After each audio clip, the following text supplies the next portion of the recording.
Square बराबर K R की power cube, where K is equal to हो जाएगा 4 pi square upon G M. Now T square is directly proportional to R की power cube. और ये था third law of कैपलस, ये कैपलस का थर्ड लॉ था। तो हमने ग्रेविटेशनल फोर्स का यूज करके किसको प्रूफ कर दिया, हमने प्रूफ कर दिया हमने कैपलस थर्ड लॉ को। तो हेडिंग थी अपनी proof Kepler's third law from Newton's gravitational law. तो न्यूटन ग्रेविटेशनल लॉ यानी फोर्स से हमने किसको प्रूफ कर दिया, कैपलस थर्ड लॉ को। राइट बेटा, क्लियर, ओके। नेक्स्ट टॉपिक पर बढ़ते हैं हम आगे। नेक्स्ट टॉपिक है अपना acceleration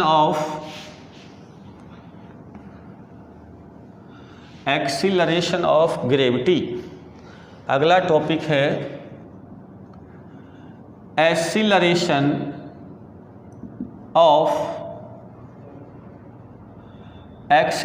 of gravity. Acceleration of gravity यानी आप ऐसे कह सकते हैं, इसको डिनोट करते हैं स्मॉल जी से। आपको स्मॉल जी की वैल्यू फाइंड आउट करनी है। तो देखो बेटा, अगर ये क्या है, ये अर्थ है, मैं यहाँ लिख देता हूँ, ये है अर्थ, ये इसका क्या है, सेंटर है, और इस अर्थ की रेडियस क्या है, कैपिटल आर है। आप जानते हो कितनी होती है, आर इज इक्वल टू होता है 6400 किलोमीटर, या इसको लिखते हैं 6.4 इंटू, बताओ 10⁻⁴ कितना लिखेंगे, कोई भी है? अगर इसको मीटर में लिखना है बेटा तो किलो को मीटर में चेंज करने के लिए क्या लिखेंगे, 10⁻3, और ये 2 है तो कितना हो जाएगा 5, और पॉइंट लगाएंगे तो ये हो जाएगा 6, तो ये हो जाएगा 10⁻⁶ मीटर। या तो इसको कहिए आप 6400 किलोमीटर या 6.4 इंटू 10⁻⁶ मीटर, राइट बेटा। अगर यहाँ है कोई ऑब्जेक्ट, ये रहा, ये कोई ऑब्जेक्ट है जिसका मास कितना है, m है, राइट। तो ऐसी कंडीशन में इसके लिए ग्रेविटेशनल फोर्स क्या होगा बेटा,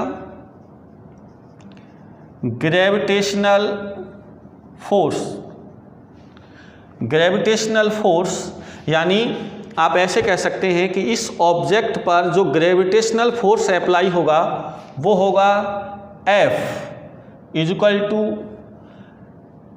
कैपिटल G कैपिटल M, यानी ये क्या है, मास ऑफ अर्थ, राइट बेटा।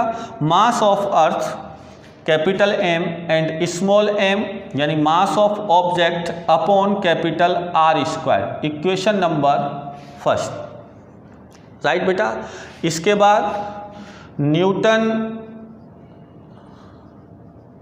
न्यूटन्स फोर्स क्या होगा बेटा, F = mg, यानी आप ऐसे कह सकते हैं कि इस ऑब्जेक्ट पर g के लिए नीचे की तरफ जो इसका वेट होगा, या वेट ही क्या होता है, फोर्स होता है, तो इसका जो वेट है वो F = क्या है, mg, तो g = क्या होगा बेटा, F/m।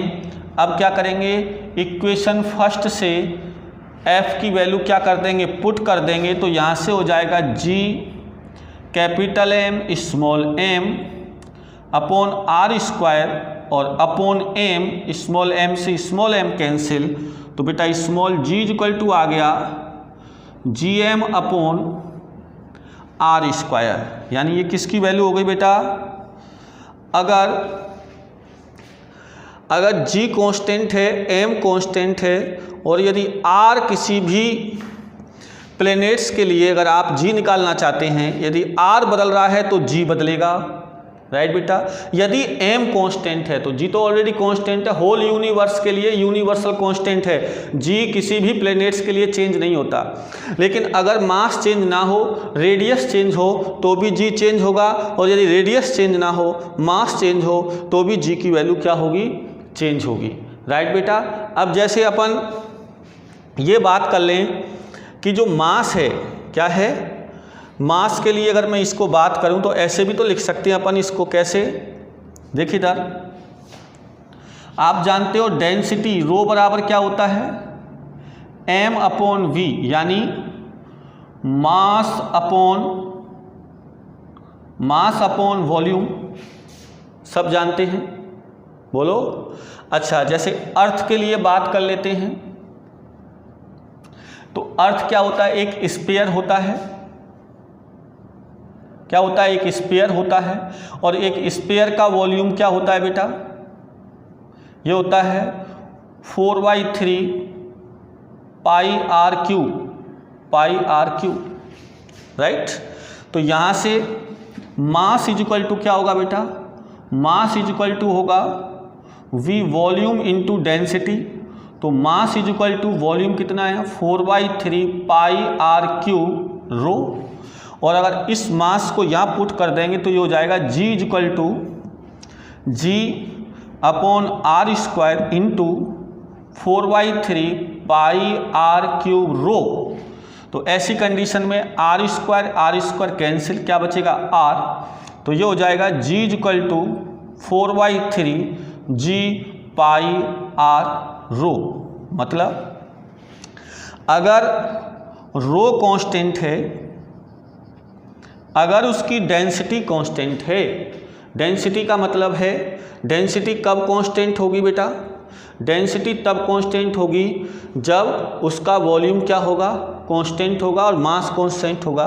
ऐसी कंडीशन में G is proportional to R, G is proportional to R। जैसे वो ये कहे कि अगर जैसे हमने लिया मून, अगर मून का मास, समझ रहे हो ना, यदि मून का मास जो है, राइट बेटा, अगर उसकी डेंसिटी चेंज नहीं होती है, अगर उसकी रेडियस चेंज होती है तो आप कर सकते हैं। और अगर वो ये कहे कि अगर मून की रेडियस क्या है, नो चेंज, अगर यहाँ रो कांस्टेंट है और सपोज अगर R कांस्टेंट होता, रेडियस कांस्टेंट है और रो चेंज होता है तो G is directly proportional to rho होता है।